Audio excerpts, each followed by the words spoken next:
Hello friends, ഞാനിന്ന് വന്നിരിക്കുന്നത് മഴക്കാലത്ത് നമ്മൾ ബോഗൺവില്ല പോലുള്ള ചെടികൾ എങ്ങനെ സംരക്ഷിച്ച് വെക്കണം, ഇല്ലെങ്കിൽ അത് നശിച്ചു പോകും.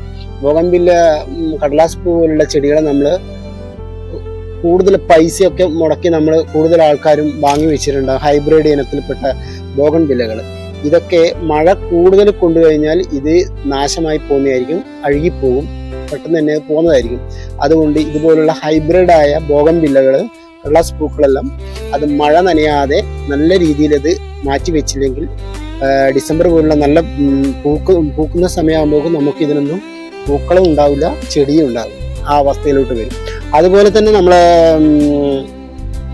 Balsam plant, hybrid balsam plant പോലുള്ള ചെടികൾ നമ്മളത് നേർക്ക് മഴ നനയാതെ എടുത്തു വെച്ചില്ലെങ്കിൽ ഇത് പെട്ടെന്ന് തന്നെ ഇതിൻ്റെ തണ്ടൊക്കെ അഴുകി ഈ ചെടിയും നാശമായി പോകുന്നതായിരിക്കും.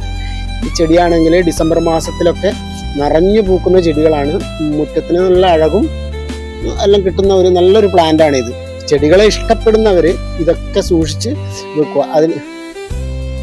അതുപോലെ തന്നെ നമ്മൾ അഡീനിയം പ്ലാന്റും മഴ നനഞ്ഞു കഴിഞ്ഞാൽ അത് പെട്ടെന്ന് നശിച്ചു പോകും. അതിൻ്റെ കോഡക്സ് ഒക്കെ പെട്ടെന്ന് തന്നെ അത് വെള്ളം ഇതായി സ്റ്റോർ ചെയ്തിട്ട് അത് ചീഞ്ഞു പോകുന്നതായിരിക്കും. അതുകൊണ്ട് അഡീനിയം പ്ലാന്റ് വളരെയധികം ശ്രദ്ധിച്ചില്ലെങ്കിൽ അഡീനിയം പ്ലാന്റ് ഈ ഹൈബ്രിഡ് ആയാലും ഏതും നാടനായാലും എല്ലാം ഒരുപോലെ പോവും. അതുകൊണ്ട് അത് വളരെയധികം സൂക്ഷിച്ച് വെക്കേണ്ട ഒരു പ്ലാന്റ് കൂടിയാണ്. അതുപോലെ ഏറ്റവും പ്രധാനമാണ് നമ്മളെ 10 മണി പൂട്ടിലെക്ക എന്ന് പറയുന്ന 10 മണി പൂവ്. അത് മഴ കൂടുതൽ കൊണ്ടുകഴിഞ്ഞാൽ സംഭവം പോകും, ഒന്നും ഉണ്ടാവില്ല. ഡിസംബറിലെല്ലാം നല്ല പോലെ പൂക്കുന്ന ഇനമാണ്, അത് മൊത്തം പോയി പോകും.